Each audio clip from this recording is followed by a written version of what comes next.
Mas há um Deus nos céus que revela os segredos. Ele revelou o que vai acontecer no fim dos dias.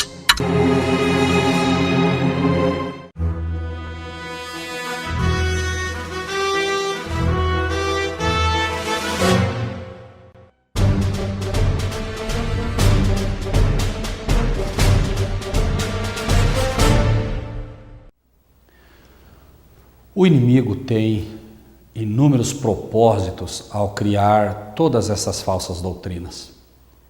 E uma das doutrinas em que o inimigo busca um objetivo específico, que foi o objetivo que ele tentou desde enquanto esteve no céu, que é o objetivo de tentar fazer Deus parecer um tirano, ele busca através do inferno. A Bíblia fala do inferno, é bíblico. A questão, lembre-se, não é se o inferno existe ou não. A questão é entender qual é o inferno que a Bíblia realmente ensina. Existe o inferno, repetimos, existe. Mas é preciso entender que Babilônia, o diabo, criaram um inferno que faz de Deus um tirano. De forma bastante resumida. Pense apenas como uma pergunta a si mesmo e a Deus. Que justiça há em um Deus que simplesmente te dá 70, 80 ou no máximo 100 anos de vida? E se você não fizer as coisas direito, se você não aceitar o sacrifício feito na cruz do Calvário, te fará queimar por toda a eternidade. Pergunte-se, você faria isso com seu filho? Imagine que o seu filho agora estuprasse 5 crianças, inocentes, obviamente, e pequenas. Este pecado faria com que você jogasse o teu filho numa fogueira para queimar por toda a eternidade? Não se discute aqui o pecado. O pecado deve realmente ser punido, isto é um fato. O pecado tem suas consequências. Mas a questão é como? Não seria, quem sabe, muito mais justo, então, que se você teve 70, 80 anos de vida, você então queimasse por 80 anos? E mesmo isso, pergunto, isso mostraria o amor de Deus? Seria declarado o amor de Deus neste tipo de comportamento, nesse tipo de sentença? Eu te convido a abrir a Bíblia comigo e vamos ver o que a Bíblia trata sobre isso, numa das parábolas mais polêmicas sobre esse tema. Eu apenas quero, repito, colocar aqui a indagação.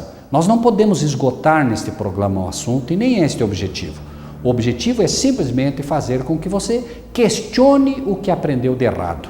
Veja o que diz então a parábola, a famosa parábola do rico e Lázaro. Vamos ler. Está registrada no capítulo 16 de Lucas, a partir do versículo 19. Ora, havia um homem rico e vestia-se de púrpura e de linho finíssimo e vivia todos os dias regalado e esplendidamente. Havia também um certo mendigo chamado Lázaro que jazia cheio de chagas à porta daquele e desejava alimentar-se com as migalhas que caíam da mesa do rico, e os próprios cães vinham lamber-lhe as chagas. E aconteceu que o mendigo morreu e foi levado pelos anjos para o seio de Abraão, e morreu também o rico e foi sepultado.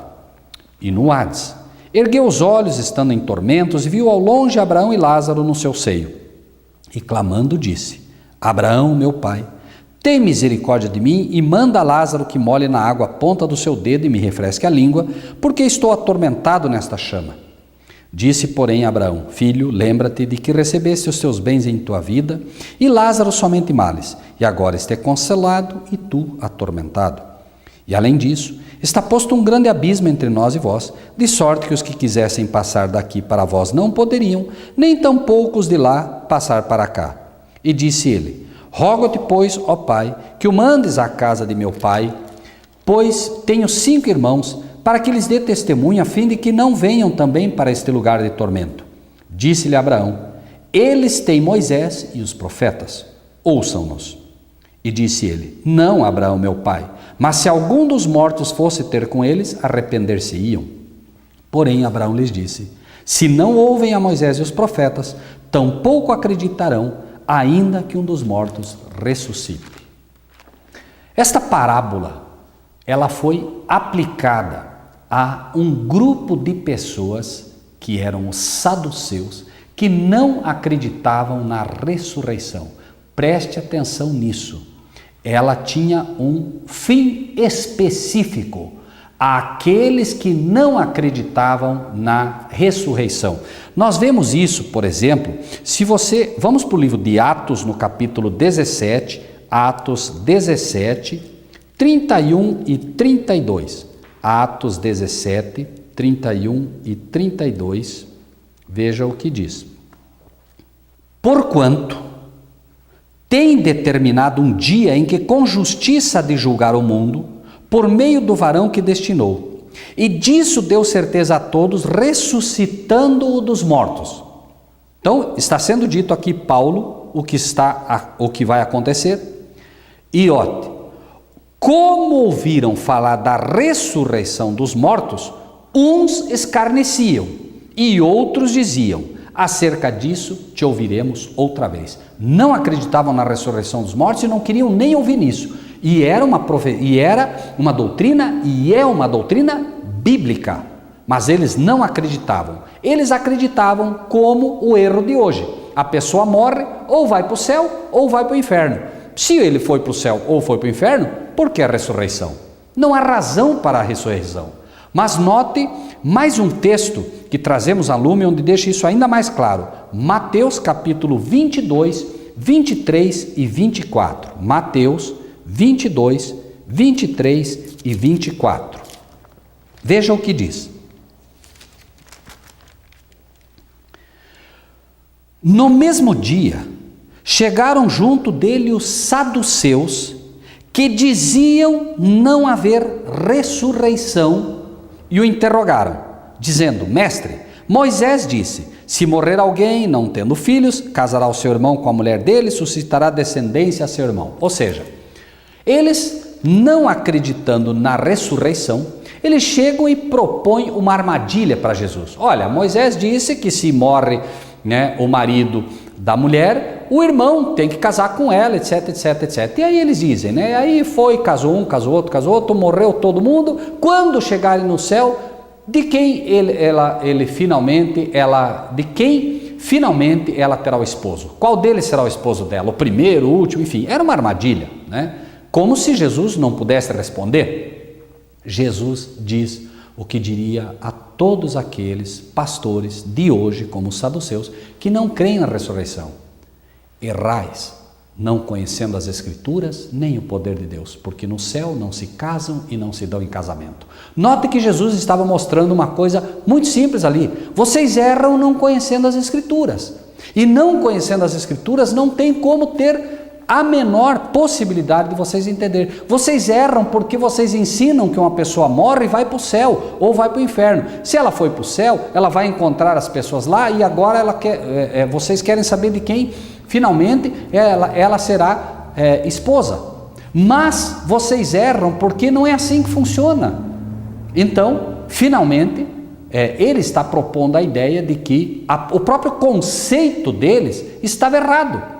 Porque finalmente ela vai estar no pó da terra, eles também, e finalmente, no momento certo, irão ressuscitar, se aceitando a Cristo para a vida eterna, se não para a morte e desprezo eterno, como diz a palavra de Deus. Então, notem apenas alguns tópicos desta parábola que é dita. Primeiro lugar, lembrem-se, a parábola então foi destinada àqueles que não criam na ressurreição. Mas Jesus vai usar o que eles creem para mostrar como é absurdo o que eles creem. Entenda, Jesus vai usar o que eles creem, não a verdade. Ele vai usar o que eles creem para mostrar a eles como é absurdo a crença deles.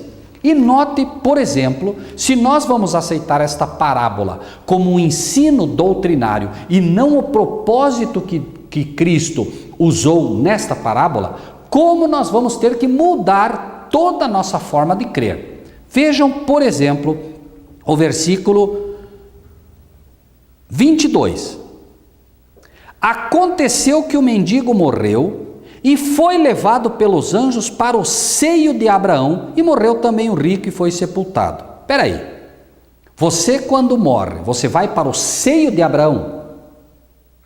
Vejam que absurdo. Em primeiro lugar, é dito aqui, né, que esses homens, pura e simplesmente, defendiam a sua salvação com base na paternidade de Abraão. Nós somos filhos de Abraão. Essa era a crença deles. Então Jesus usa essa crença para mostrar o absurdo.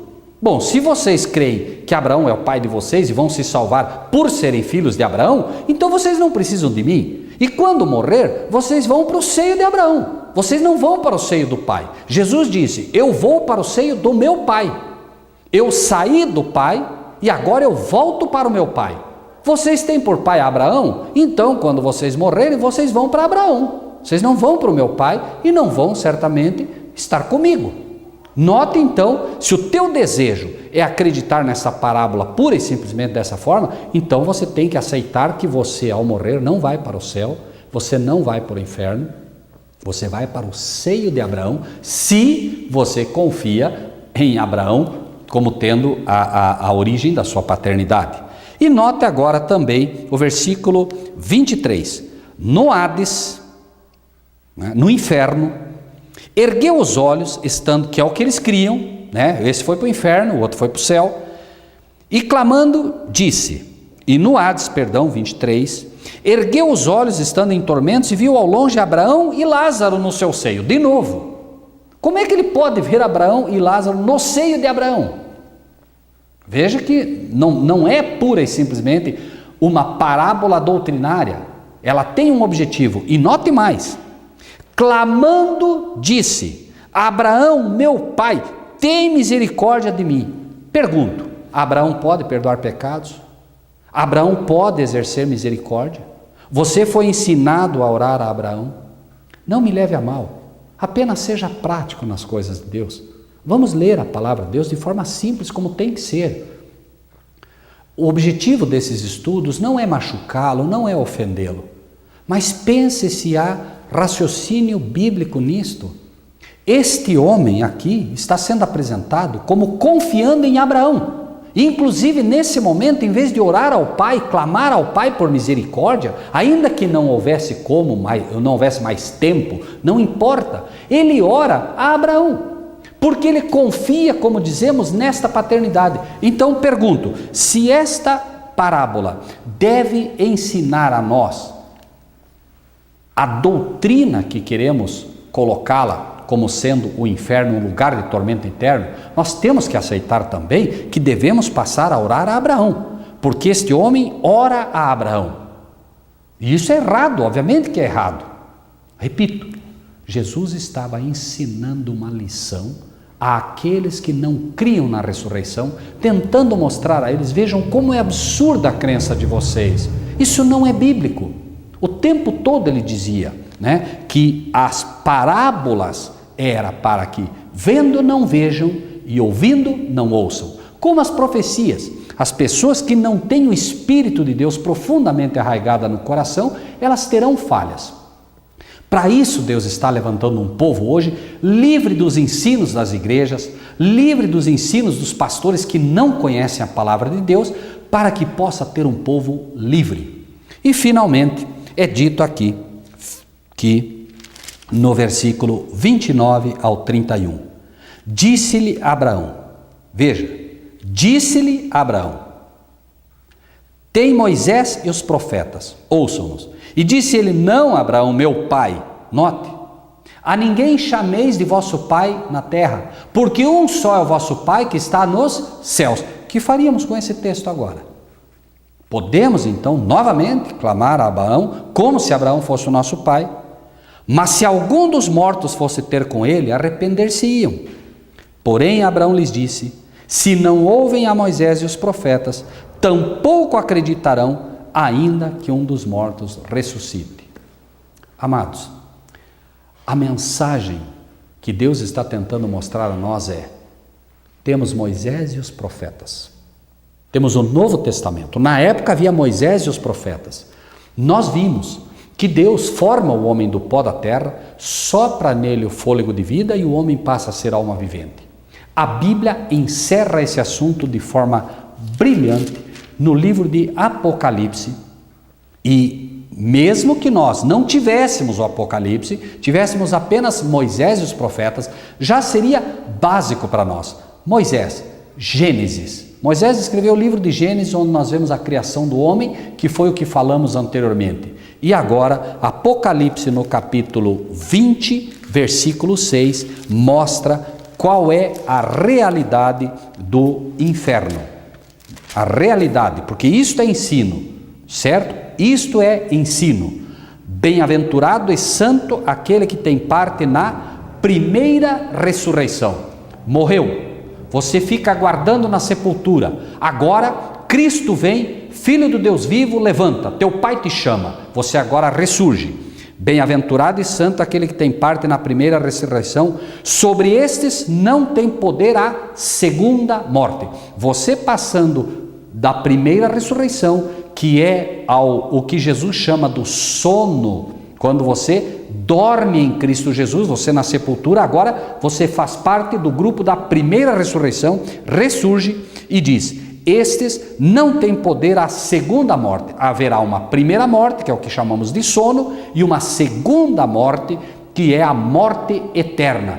Todos passarão pela primeira morte e pela segunda morte, se não aceitaram a Cristo Jesus. Então note o que diz agora: bem-aventurado e santo aquele que tem parte na primeira ressurreição. Sobre esses não tem poder a segunda morte, mas serão sacerdotes de Deus e de Cristo e reinarão com ele 1000 anos. Você tem que ser desse grupo que vai passar pela ressurreição, pela primeira ressurreição, para que a segunda morte não tenha poder sobre você, para que você não sofra a segunda morte, que é o que a Bíblia chama de inferno. Inferno é a segunda morte. Aí é que Deus se revela como um Deus de amor. Veja o versículo 13 e 14. Deu o mar os mortos que nele havia, e a morte e o inferno deram os mortos que neles havia, e foram julgados cada um segundo as suas obras. E a morte e o inferno foram lançados no lago de fogo. Esta é a segunda morte. Então, para que você possa entender como Deus se revela um Deus de amor. Você viveu 70, 80, 90, 100 anos, não aceitou a Cristo Jesus. Quem tem o Filho tem a vida, quem não tem o Filho não tem a vida eterna. Não há como um ser humano viver eternamente. É absolutamente impossível que qualquer homem viva eternamente, a não ser aqueles que têm o Filho, porque é Ele quem dá a vida eterna ao homem. Aquele que não aceitou a Cristo Jesus não pode ter vida eterna, nem para o mal, nem para o bem. Por isso, Adão e Eva foram proibidos a partir do pecado de entrar no Éden e comer o fruto da árvore da vida, porque seriam pecadores eternos. Deus não permitiu, não permitirá, não haverão pessoas queimando por toda a eternidade. O pecado será destruído, o inferno, que é a segunda morte, dará finalmente conta disso tudo. Tudo que lembre o pecado será destruído. Os santos de Deus viverão por toda a eternidade felizes, e você não seria feliz se, por exemplo, seu pai não se salvasse e você no céu tivesse que estar contemplando teu pai ou sabendo que teu pai estaria queimando por toda a eternidade. Pense apenas nisso para que você possa falar com Deus a respeito. Deus se revela como um Deus de amor, dando a você 70, 80 anos de vida, e se você não aceitar a Cristo Jesus como teu Salvador, você finalmente será destruído. Diz a palavra de Deus: não ficará raiz, não ficará nem raiz, nem ramos. Ou seja, tudo que o inimigo fez, ele como raiz, e aqueles que o aceitaram como seus ramos serão completamente destruídos. Isto é um novo céu e uma nova terra, onde não haverá pecado e nenhuma lembrança dele. Que Deus te abençoe grandemente e que você possa meditar naquilo que Deus está tentando ensinar ao povo da verdade presente. Que Deus o abençoe.